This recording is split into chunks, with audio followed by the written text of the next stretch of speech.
स्वागत है। चार खबरें हैं साहब, कुछ फॉलो अप स्टोरीज हैं। सुधीर चौधरी जी का वीडियो देखिए। वो कहते हैं कि आम आदमी पार्टी को एमसीडी में ना अनपढ़ वोटों ने ज्यादा वोट किया है। बीजेपी को सिर्फ ऊंची जाति के लोगों से वोट ज्यादा मिल रहे हैं। इससे भी बड़ी बात यह है कि चुनाव में आम आदमी पार्टी को ऐसे लोगों का सबसे ज्यादा वोट मिला है जो या तो अनपढ़ हैं या जिन्होंने सिर्फ 10वीं क्लास तक पढ़ाई की है। ये एक और बात आपको जानने वाली है। जरूरी है क्या? अनपढ़ कहना जरूरी था क्या सर? वोट की कीमत अंबानी और एक अनपढ़ की भी बिल्कुल बराबर है। हित की बात नहीं कर रहा, सिर्फ वोट की बात कर रहा हूं। फिर भी ध्यान रहे दोस्तों, अरविंद केजरीवाल को अनपढ़ लोगों ने वोट दिया है, सुधीर चौधरी जी कह रहे हैं, वो भी एमसीडी में। अब देखो मेरे मन में सवाल ये आ रहा है, अब भगवान ही जाने कि बीजेपी को और कांग्रेस को वोट देने वाले ज्यादा लोग कौन होंगे, ये कमेंट सेक्शन में आप बताइएगा। लेकिन कुछ लोगों ने कुछ ट्वीट किया है, वो देखना जरूरी बन जाता है। आदमी को गरीबी से दिक्कत है, अशिक्षित लोगों से दिक्कत है। जब जब आम आदमी पार्टी जीतती नजर आती है तो ये आदमी विलाप करना शुरू कर देता है। वहीं दूसरी तरफ इस ट्वीट को और देखेंगे, इस देश का सबसे पढ़ा लिखा आम आदमी तिहाड़ शिरोमणि, इसे पता है कि 2000 के नोट में नैनो चिप है और जिहाद के विभिन्न प्रकार के एक हलवा जिहाद भी है।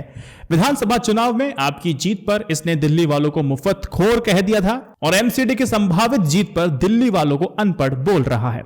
एक तीसरा ट्वीट है, इसमें कोई शक नहीं कि पत्रकारिता निम्न स्तर पर की गई है, लेकिन अच्छी बात यह है कि सुधीर भाई ने मान लिया है कि भाजपा को वोट देने वाले अमीर लोग हैं। ये अमीरों की सरकार है, गरीबों की नहीं।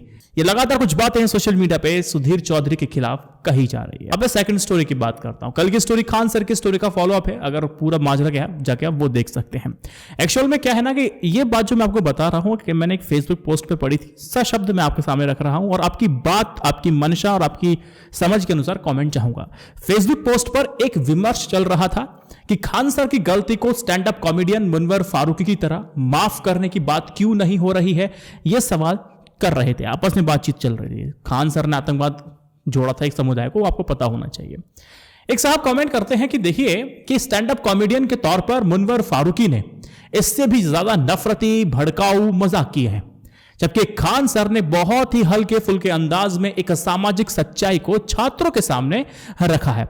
अब खान सर का पूरा वीडियो आप देखेंगे तो वो आतंकवादी अब्दुल और इस तरह की बातें बता रहे थे, तो वो एक विवाद है, आप देख सकते हैं। मैंने कल वीडियो डाला हुआ है।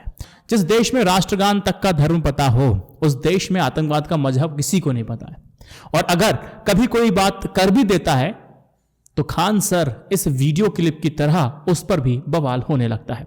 हाँ, भारत में हिंदू आतंकवाद की बात करने वाले कोई कोहराम नहीं मचाते हैं, क्योंकि एक पार्टी विशेष जो खान की गिरफ्तारी की मांग भी कर रही है, ये कांग्रेस की बात कर रहे हैं साहब, उनका मानना है कि भारत में हिंदू आतंकवाद हमेशा से ही रहा है।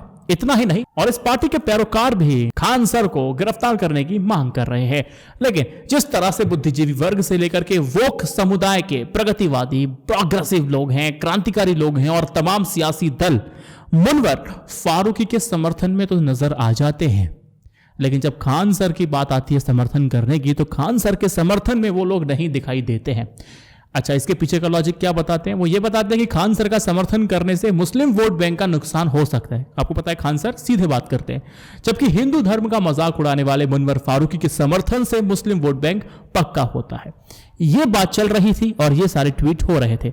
तो मैं इस बात को आप कितना वन साइडेड मानते हैं, मुझे कॉमेंट सेक्शन बताएगा। इस बात में थोड़ी गंभीरता है या वाकई ये बात है, मुझे कमेंट सेक्शन बताएगा। एक तीसरी स्टोरी है, ट्विटर पर नरेंद्र मोदी आगे हैं, राहुल गांधी, तो नरेंद्र मोदी के राहुल गांधी से 4 गुना ज्यादा फॉलोअर हैं। लेकिन अभी मेरी नजर पड़ती है रीट्वीट, लाइक्स, एंगेजमेंट और राहुल गांधी को अब ज्यादा मिलने लगे हैं। देखिए, अब ये बात ना एक इंडिया टुडे की रिपोर्ट में आई है, और इंडिया टुडे की रिपोर्ट में जो आई है, अब इस बात को समझिए। 1 नवंबर 2022 से 21 नवंबर 2022 तक राहुल गांधी ने 55 ट्वीट्स किए हैं। इन ट्वीट पर ऑन एन एवरेज 8,364 यानी कि 8,364 रीट्वीट्स आए हैं और 26,000 से भी ज्यादा लाइक्स हैं।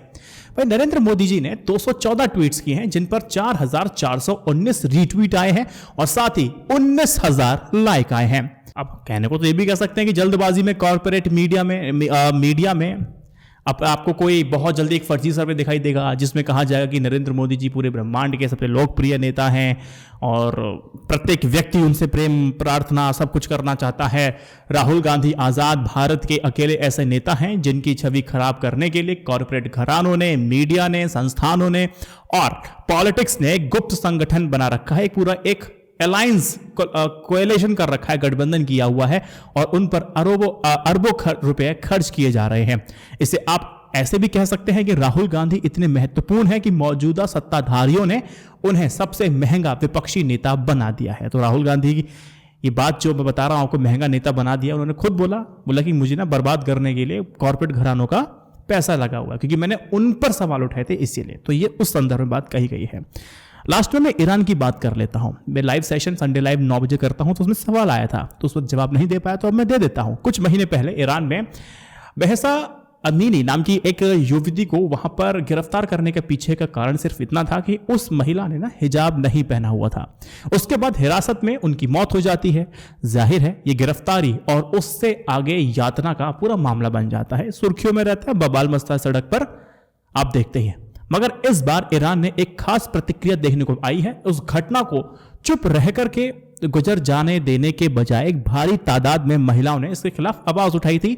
लोगों ने अपने बाल भी काटे थे और हिजाब भी फेंका था, जलाया था, ये आपको पता है। सख्ती और दमन के जरिए इस अभियान से निपटने की कोशिश में लगी ईरान की सरकार के सामने एक बहुत बड़ी मुश्किल खड़ी हो जाती है। और ये खड़ी हुई ना, एक वैश्विक स्तर पर इसके खिलाफ उठते सवालों को कैसे शांत किया जाए, अब ईरान की सरकार के समझ के ये बात थी, वो बाहर थी। लेकिन वहां की सरकार ने विवेक से अगर काम लिया होता तो शुरू में ही महसा अमीनी की मौत के बाद आरोपियों के खिलाफ सख्ती का रुख दिखा सकती थी। मगर यह बात दुनिया ने देखी कि कैसे ईरान में महिलाओं ने हिजाब की वजह से एक महिला की मौत के बाद इस समूची पूरी जड़ परंपरा के खिलाफ एक बुगुल फूंक दिया था। बोला कि हमें पहनेंगे तो पहनेंगे, नहीं पहनना नहीं पहनेंगे, आप होते कौन है बताने वाले कि आपको पहनना पड़ेगा। बेटा बोलती जड़ परंपरा है। ईरान के शासन ने धार्मिक नियम कायदों के प्रभाव का अब तक जो जैसी छवि रही है उससे यह उम्मीद कम थी कि सरकार इस मसले पर झुकेगी। लेकिन नैतिक पुलिस के इकाइयों को भंग किए जाने का फैसला उन महिलाओं और आम आदमी की जीत है जिन्होंने अपने इच्छा से हिजाब नहीं पहनने के अधिकार के समर्थन में लड़ना चुना था और लंबे समय से चली आ रही इस व्यवस्था के खिलाफ अपनी आवाज उठाई थी। दरअसल कोई भी जड़ परंपरा, महिला यह भी कह रही है कि जड़ परंपरा है तब तक कायम रहती है जब तक उस पर कोई ना कभी भी सवाल ना उठे, बल्कि सत्ता के दमन के जोखिम के बावजूद जब आम लोग किसी दम खोटू चलन के विरुद्ध मोर्चा खोल लेते हैं, खोलने का फैसला करते हैं, तब जाकर के उससे राहत या फिर आजादी का रास्ता तैयार होता है। ईरान की महिलाओं और उनके साथ खड़े भारी तादाद में लोगों ने इसका उदाहरण सामने रख दिया है। ईरान में 1979 की इस्लामी क्रांति के बाद नैतिक पुलिस के कई रूप देखने को मिले हैं। इसका अपने आप में एक इतिहास है। मैं आपको कहूंगा कि गूगल पे नैतिक पुलिस डालिए, इतिहास पढ़िए। लेकिन 2006 में गठित गश्त-ए-इरशाद सबसे ज्यादा चर्चा में रहा, जो महिलाओं के हिजाब पहनने के अलावा अन्य इस्लामी कानूनों को सख्ती से लागू करने का या कराने का सुनिश्चित कर रहा था। यह न्यायपालिका और इस्लामी रिवोल्यूशनरी गार्डन कॉर्प्स से जुड़े बल बाजिश के साथ मिलकर के काम करता था। यो तो इस तंत्र को भंग करने की खबर के बाद यह नहीं कहा जा सकता था कि महिलाओं को लेकर के जो संकीर्ण सोच है या संकीर्ण घेरों में कैद करने और उदार मूल्यों के खिलाफ माहौल अचानक ही पूरी तरह से खत्म हो जाएगा। इसके बावजूद हिजाब के मसले पर महिलाओं के आंदोलन को जैसी जीत मिली है, उससे दुनिया के किसी भी हिस्से में ऐसी जड़ रीति रिवाज, दम घोटू रीति रिवाज को हिम्मत के साथ खारिज करने का एक रास्ता तैयार कर दिया है। ये एक कॉमन सिंपल सेंसेबल पॉइंट बनता है। ये सिर्फ एक धर्म की बात नहीं है, अलग अलग धर्म में हो सकता है। अलग अलग धर्म में ये अलग अलग परंपराएं होती हैं, जिसको लोग जड़ परंपराएं कहते हैं, किसी को कहते हैं कि हमारी संस्कृति कल्चर है, ये चलना चाहिए। इसीलिए आपका जो रुझान है मुझे कॉमेंट सेक्शन में बताएगा, वो मेरे लिए एक अच्छा फीडबैक होता है। इस वीडियो को 3 व्हाट्सएप ग्रुप में शेयर कीजिएगा। जय Hind, Vande Mataram, stay updated, stay educated, सत्यमेव जयते। नमस्कार।